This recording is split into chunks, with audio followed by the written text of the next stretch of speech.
Karena jangan sampai maaf kita ini nanti dicap oleh Allah orang-orang yang tidak pandai mensyukuri nikmat Allah Subhanahu wa taala.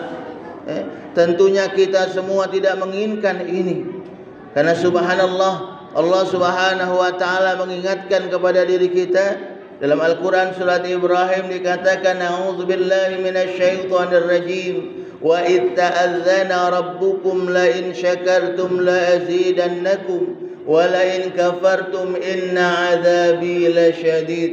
Barang siapa yang bersyukur akan nikmatku, maka aku akan menambahkan nikmat tersebut, kata Allah. Sebaliknya, ketika kita lalai kufur dari nikmat Allah Subhanahu wa taala, maka Allah pun mengingatkan kita, inna azabi lasyadid, kata Allah. Sesungguhnya azabku amat sangat pedih. Allah selalu mengingatkan kita. Dalam Al-Quran Allah banyak sekali mengingatkan kita.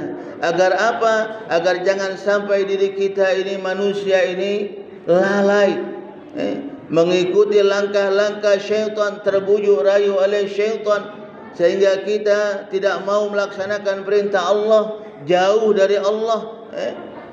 Allah tidak menginginkan ini. Maka oleh karena itu sekali lagi, kalau kita menginginkan diri kita ini nantinya mendapatkan banyak kenikmatan dari Allah Subhanahu wa taala, maka sekali lagi mari kita bersama-sama untuk memperbaiki segala kekurangan-kekurangan yang ada pada diri kita. Kalau toh mungkin kita tidak bisa langsung merubah secara 100%, bertahap kita pelan-pelan memulai memperbaiki diri kita. Jangan sampai sekali lagi kita asyik dengan kemaksiatan yang kita lakukan. Kita tidak sholat, asyik biasa saja, tertawa bahkan, tidak takut nanti bagaimana kita dimintai pertanggungjawaban oleh Allah Subhanahu wa taala karena kelalaian diri kita yang tidak mau menjalankan perintah Allah Subhanahu wa taala. Padahal subhanallah, dari begitu banyak nikmat yang telah Allah berikan kepada kita, tidak banyak yang Allah pinta dari kita. Sebagaimana dikatakan oleh Allah Subhanahu wa taala dalam surat Al-Kautsar, a'udzu billahi minasyaitonir rajim. Bismillahirrahmanirrahim. Inna a'tainakal kautsar fashalli li rabbika wanhar. Inna syani'aka huwal abtar. Banyak nikmat yang aku berikan, kata Allah. Banyak sekali. Saking banyaknya ketika kita manusia ingin menghitung nikmat yang telah Allah berikan kepada kita. Wa in ta'uddu ni'matallah la tuhsuha. Kita tidak akan mampu untuk menghitungnya, saking banyaknya nikmat yang telah Allah berikan kepada kita. Maka oleh karena itu memang Allah tidak memerintahkan kita untuk menghitung nikmat yang telah diberikan kepada kita. Tapi apa yang Allah pinta dalam surat Al-Kautsar ini, bagaimana kita dipinta untuk selalu menjaga fasalli li rabbika wanhar inna syani'aka huwal abtar.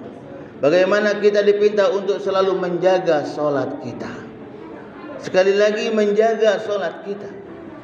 Inilah yang harus selalu kita jaga dalam kehidupan kita. Sesibuk apapun kita dengan urusan dunia kita, jangan sampai kita lalai dari solat ini tadi.